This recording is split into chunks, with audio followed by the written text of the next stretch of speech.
ensure that you are completely abstracted of what is the package that is inside. What you're looking at is an abstraction above, and whether it is delivering the service that I'm looking at or not. Drawing the same parallel to the IT shift, it is not virtualization, it is actually the virtual data center. Here, all I'm doing is, I am ensuring that this containerization marries with the virtual data center concept. You are abstracted of what is the underlying hardware here, the network, the storage, how am I virtualizing it? Is it an old storage, new storage? Is it a new network, old network? Am I able to ensure the security? Because all of that is being taken care of at the topmost layer in terms of the policies, managements, as well as the software which is going to define how this is going to operate. What you are going to get is an OS which is purely in terms of SLA. If I want to provision a VDC, a virtual data center, which is going to have a response time of 6 to 11 seconds, I can define that. I can give a required uptime of 99.95. I can define the RTO, the RPO. I can also ensure that the security is critical and the compliance is HIPAA, because this will also have the ability to monitor, maintain, remediate, and keep you in lines with the checks that you want to do. So if I were to extend it, you can create a separate SOX compliant VDC. You can create a separate VDC which is purely towards SAP based upon the requirement that you get from your end customers, a HIPAA compliant one or a dev test one. Net, you are completely abstracted of what is the underlying hardware, because you are now moving towards a service oriented or an SLA oriented delivery, which is what your business is demanding, which marries back to the survey that Gartner did in terms of what is the priority. The priority is business benefit.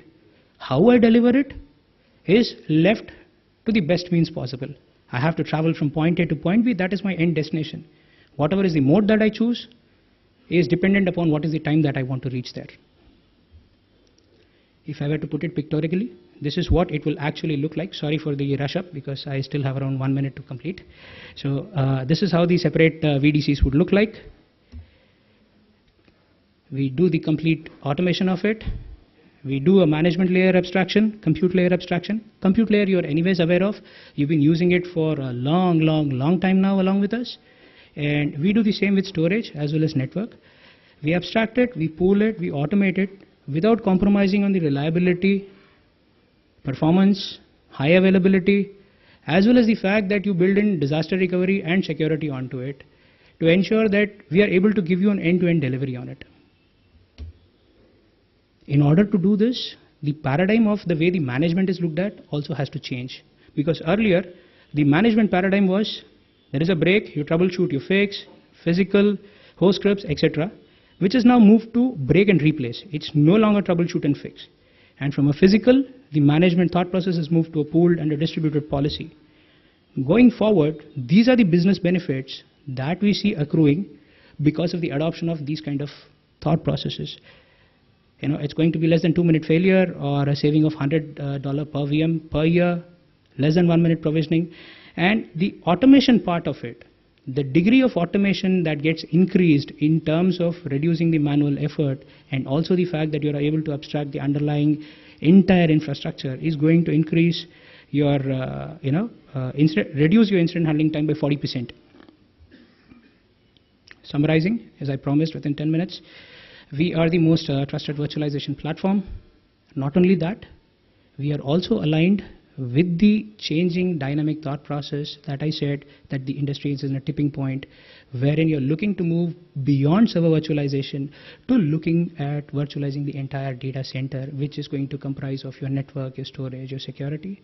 We also deliver an evolutionary path to the cloud, and our ecosystem is very broad. 2 of our partners are anyway sitting here, and we thank them for it. Thank you so much. I'm available for questions. So is my technical counterpart, Devjit. Thank you.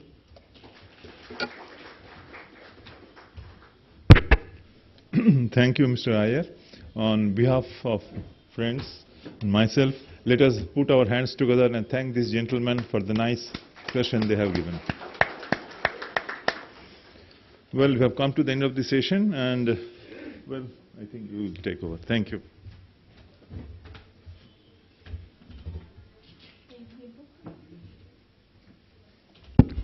Thank you, sir.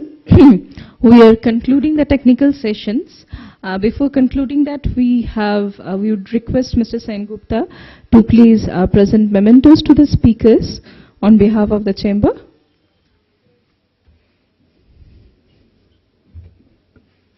To Mr. Iyer,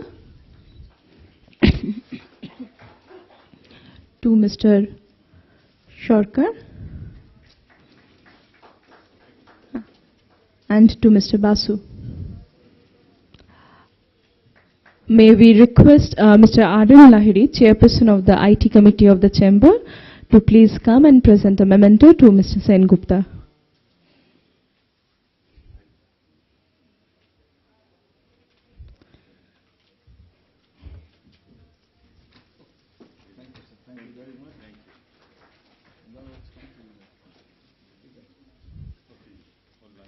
Thank you.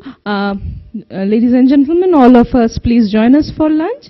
Post lunch, we have the B2B session. You may please interact with the speakers who are available for interaction. We have desks for Airtel and Panasonic. We got some requests for specific meetings. So while the lunch is on, or just post the lunch, we'll make announcement of the names. For identification, you are requested to please cooperate. Thank you.